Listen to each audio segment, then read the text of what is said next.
dentro de esta parte, vamos a dar inicio con el profesor Alfonso Zambrano Pasquel. Yuleidi, te cedo el paso para que tú le digas el currículo del profesor Zambrano. Comenzaremos con nuestra primera ponencia a cargo del doctor Alfonso Zambrano Pasquel, quien es doctor en jurisprudencia por la Universidad Laica Vicenta Rocafuerte. Además, es doctor de posgrado de la Universidad Espíritu Santo. Además, es consultor, asesor y defensor de casos penales por más de 45 años. Conferencista, invitado como académico docente en varios países como Colombia, Brasil, entre otros países. Además, es miembro de la sección boliviana de ciencias penales. Además, es autor de 50 libros publicados en Argentina, Perú, Colombia y Ecuador. Le cedemos el paso al doctor Zambrano Pasquel para que comience su ponencia. Buenas tardes. Yo había anticipadamente ya saludado y conversado con los profesores, la doctora Lafont y el profesor Ernesto Pazmiño. Sí quedan muchas inquietudes y a ratos alguien... Yo en eso quiero ser enfático en no caer seducidos, primero por la idea. En segundo lugar, tener una aproximación muy crítica a lo que significa un modelo de jurado. Crítica en el sentido no de criticar al modelo per se, sino de saber cómo se puede o no estructurar un modelo, qué exigencias hay para hacerlo, y en un momento dado será o no conveniente para Ecuador sumarse a los más de 20 países ya que en América ya tienen un sistema de juicio por jurado. Claro, a ratos miramos como espejo lo que pasa, por ejemplo, en Estados Unidos. Hoy Argentina es un buen ejemplo, sí, en las provincias implementando el sistema de juicio por jurado.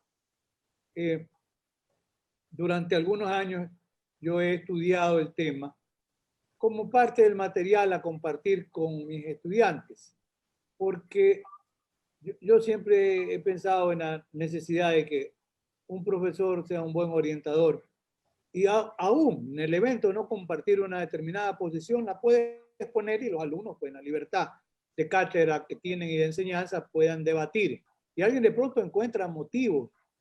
Pero para tener una idea histórica, en Estados Unidos, cuando se juzgaba, y recuerden, sistema norteamericano, el sistema de la justicia penal negociada, yo antes me disculpé porque yo no hablo inglés, ni leo tampoco, pero play game, justicia penal negociada, ahí sí es la primadona del sistema norteamericano, porque de 100 casos, entre 95 y 97 van a justicia penal negociada. Y usted va a decir, ¿por qué? Porque tener un defensor privado es muy caro. Un defensor privado barato debe estar arriba de $300 la hora, 500, 800, 1000. La defensa de J. Simpson costó $15 millones. Ojo, que se considera que es el juicio más grande en la historia norteamericana. Conversaba con un amigo argentino, notable médico forense, Luis Alberto Cuico, me decía que los dos peritos norteamericanos, ¿ya? En el caso, un médico que asesoraba la defensa de J. Simpson cobró $1 millón y el otro médico que asesoraba a la acusación a la fiscalía cobró $500,000, solamente los médicos. Y aparentemente en el tribunal se daban palos, pero Luis Alberto Cuico me dice que le tocó ir en la época del juicio a Estados Unidos. Los encontró a los dos médicos forenses en el mismo hotel, compartiendo en las noches, tomándose un whisky, conversando. Pero había en las audiencias, era la posición de cada uno de los formidables médicos forenses era extraordinaria. Entonces ahí surge pues, el famoso Dream Team, ese equipo de abogados donde está Shapiro, pero Conchran, el abogado negro, para mí es el abogado brillante.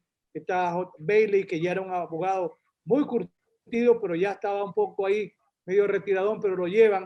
La importancia de los abogados criminalistas, que son los que llegan a descubrir que se contaminó la escena del crimen porque J. Simpson entregó voluntariamente una muestra de sangre. Y en esa muestra de sangre, luego aparece contaminada la escena del crimen, con la sangre de él.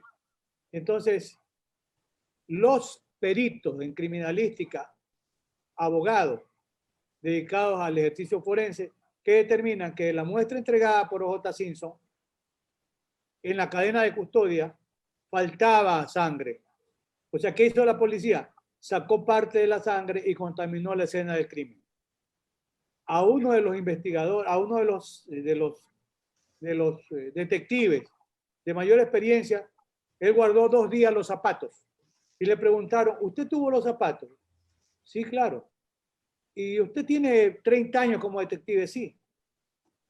¿Es usual que usted guarde la evidencia y no la entregue para que se respete la cadena de custodia? No, dice, fue un error, me olvidé. Claro, tuvo 2 días los zapatos y los contaminó.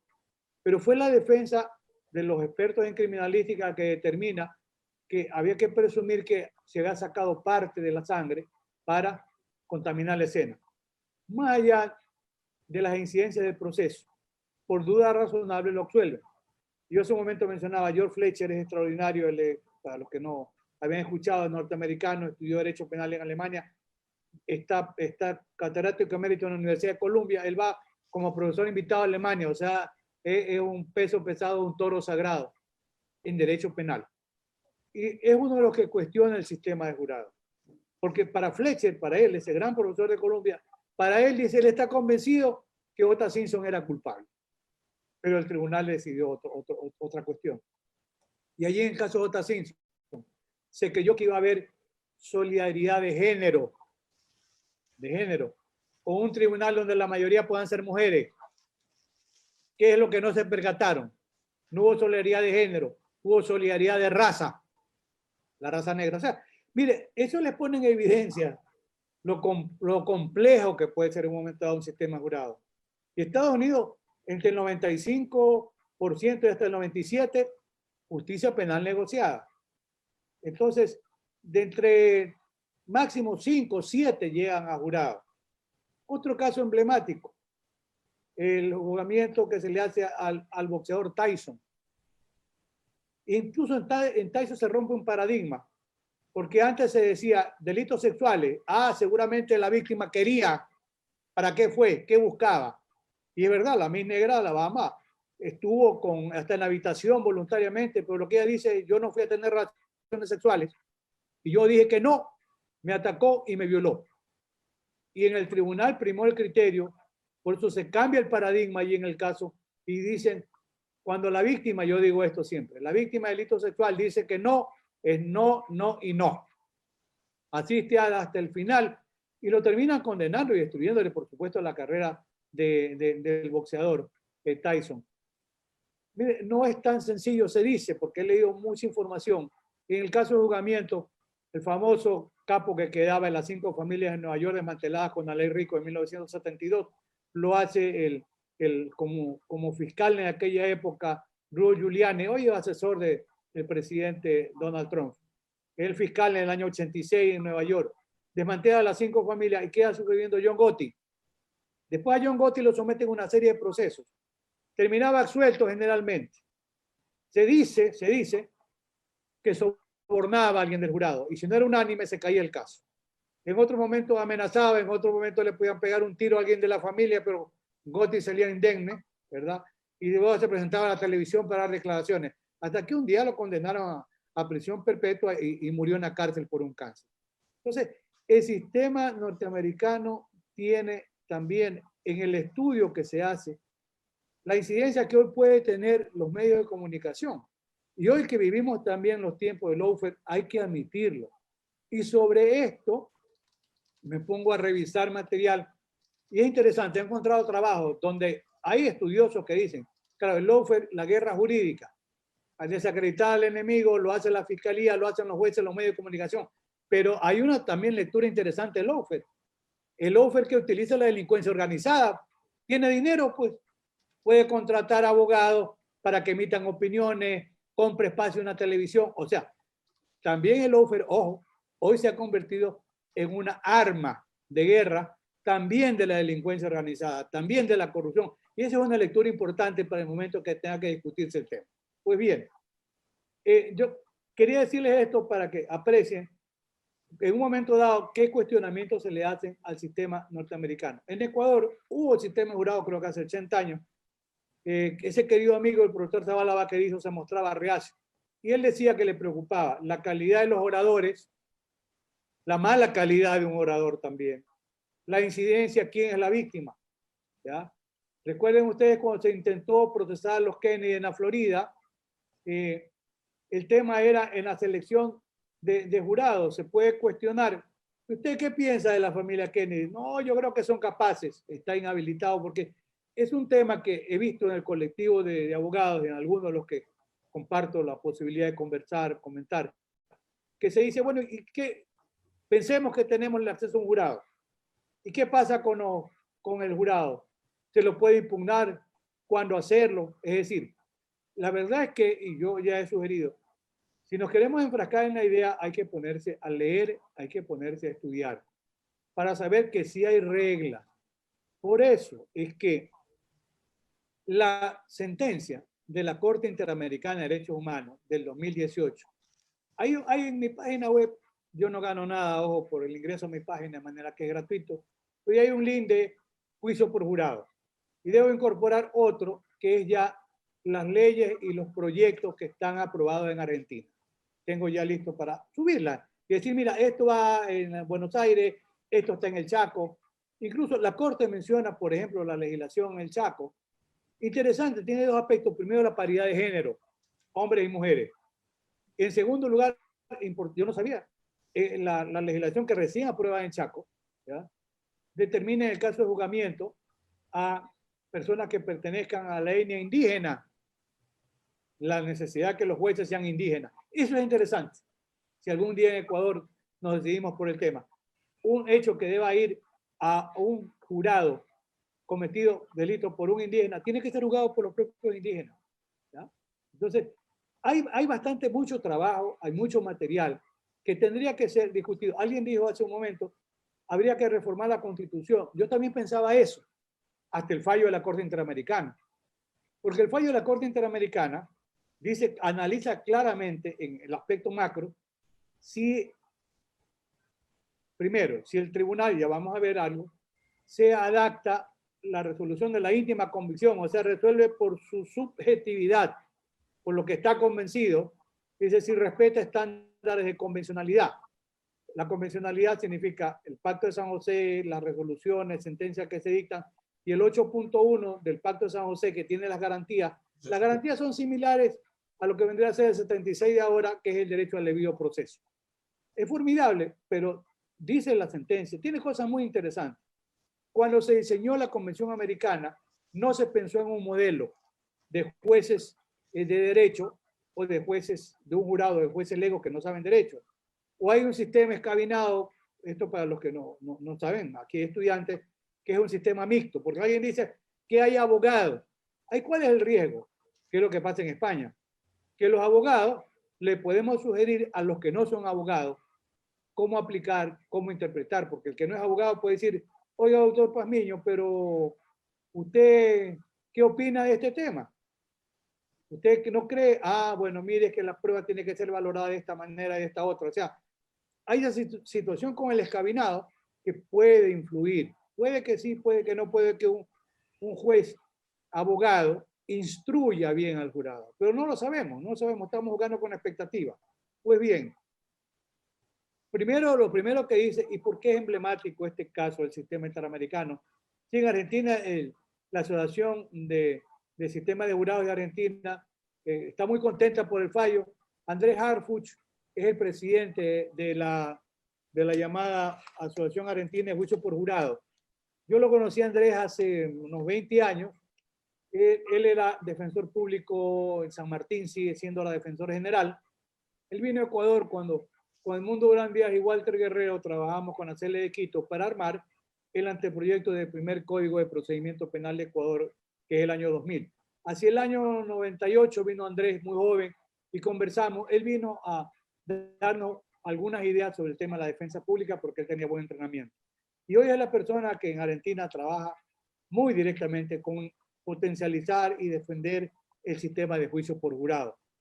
En Argentina, a ver, de los argentinos, mi amigo falleció hace pocos meses, Julio Mayer. Julio era partidario de juicio por jurado, ¿ya? Pero Julio tenía una selectividad. Él decía, por ejemplo, los delitos de corrupción de funcionarios públicos tienen que ser juzgados por jurado. Decía, esos graves delitos en derechos humanos crímenes de Estado, por ejemplo, lo que pasaba con las dictaduras militares, tienen que ir a un tribunal de jurado. A veces se dice, la voz del pueblo, la voz de Dios, sí. Recuerden, por la sexta enmienda en Estados Unidos el derecho al sistema de jurado. Pero cuando se habla de que el jurado representa al pueblo, ojo, un gran constitucionalista como Néstor Pedro Sagüez dice, no es verdad. A mí no me van a echar el cuento, es un gigante, gigante en conocimiento, en estatura. Yo no voy a comer el cuento de que el jurado representa al pueblo. A mí no me representa el jurado. No, el jurado es el jurado, no es el pueblo. Es interesante porque es uno de los principales constitucionalistas. Él no va muy a la línea con el sistema de jurado. Raúl Zaffaroni, a quien yo quiero muchísimo, es como un hermano mayor, 25, 30 años de amistad. Raúl era contrario al sistema de jurado. Y Raúl siempre ponía y decía una nota, explíqueme cómo va a fundamentar el jurado una sentencia. Nada más decía Raúl. ¿Cómo va? Pero Raúl suscribe el fallo de ahora, pues, que es interesante. O sea, pasa y pasa. Entonces, a ver, Julio Mayer sostenía eso. Muy cerca de Julio estuvo Alberto Binder. Alberto Binder es pues, un poco como el papá de la criatura también. Está Ricardo Favarotto, con quien vamos a tener, y me parece que con Marcelita también. Y yo sugerí, cuando se invitaba a Ricardo, yo sugerí que se lo invite con otro colectivo. Yo dije, ¿sabe qué? Hay que escucharlo a Ricardo Favarotto. Y el resto podemos ser el pelotón de ayuda. Pero veámoslo a él, que él está en la línea de fuego trabajando con el sistema de jurado. Porque hace tiempo, yo veía en la Universidad de Mar del Plata, ¿qué hacían los argentinos?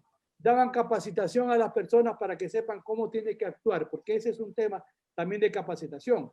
Y en Argentina, la Universidad de Córdoba capacita a las personas que pueden ser jurados. Para esto hay que tener la idea, ¿de dónde se saca el jurado? Del padrón electoral. Se dice que es difícil que en la vida, si lo escogen una vez para ser jurado, porque es aleatorio por sorteo, se dice que es difícil que en la vida lo vuelvan a escoger. O sea, puede ser por una vez, de pronto por dos. No es que lo van a llamar todos los meses. Doctor Palmiño, venga acá. Venga usted, Marcelita, venga acá. Venga Alfonso. No. Lo agarran una vez y puede que nunca más regrese. O tal vez otra ocasión. O sea, son situaciones excepcionales. Ahora, ¿qué es lo que dice en este tema que preguntaban? Bueno, ¿y qué pasa si a mí no me cae bien el jurado?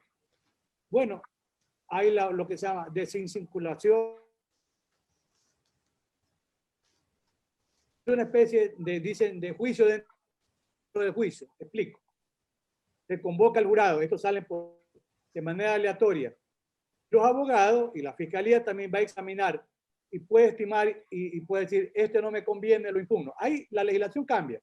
Hay legislaciones que dicen que es de libre decisión de la defensa o de la fiscalía impugnar al jurado.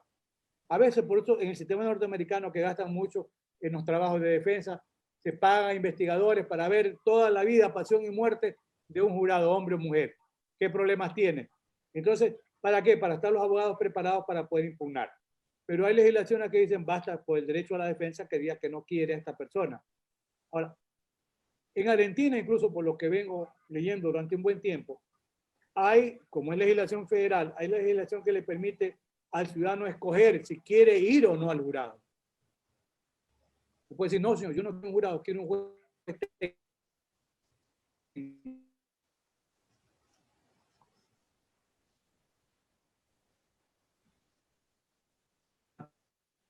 Quiero que para no para todo.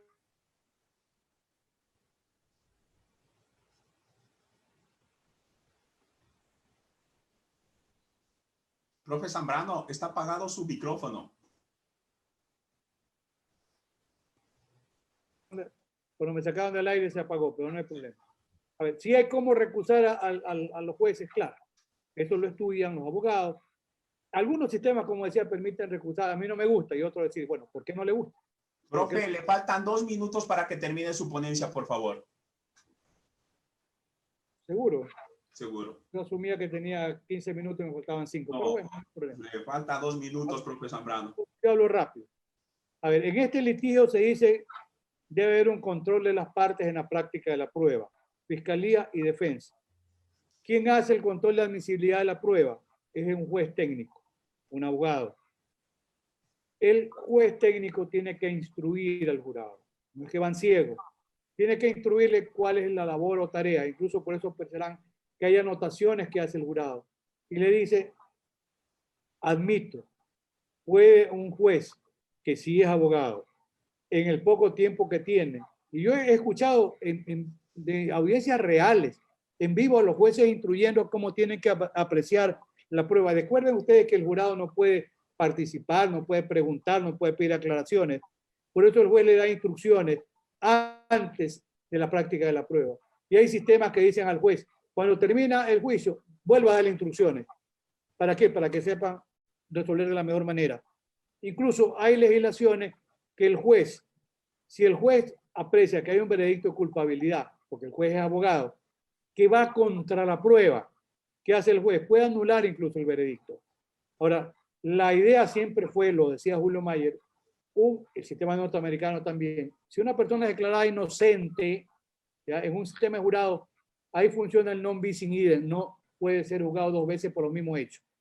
Pero el caso contra Nicaragua 2018, primero, este hecho ocurrió a esta niña que supuestamente la viola el padre en 2001.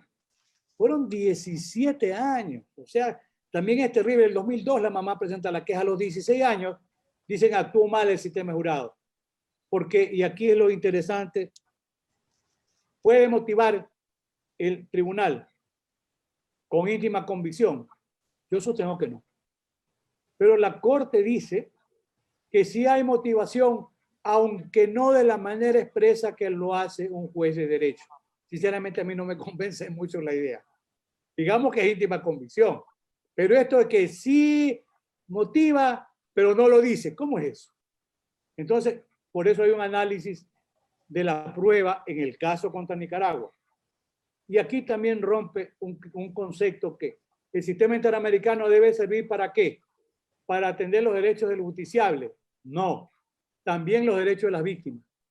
Y eso es interesante, porque no era a favor del justiciable, sino a favor de la niña violada. Ese tema da para mucho, el tema de la Corte Interamericana, pero incluso queda la posibilidad de investigar, ya termino, queda la posibilidad después de investigar a los jueces del tribunal, recibir un soborno o no. Yo sugiero que al que tenga interés puede leer el caso para ver que ahí se induce la idea de que hubo un acto de soborno a los jueces del jurado. Y por eso, aunque después de 17 años, le quedan la nulidad del caso. Sé que el tiempo fue maratónico, les agradezco, pero era necesario tener algunas ideas generales sobre la propuesta posible de un sistema de jurado.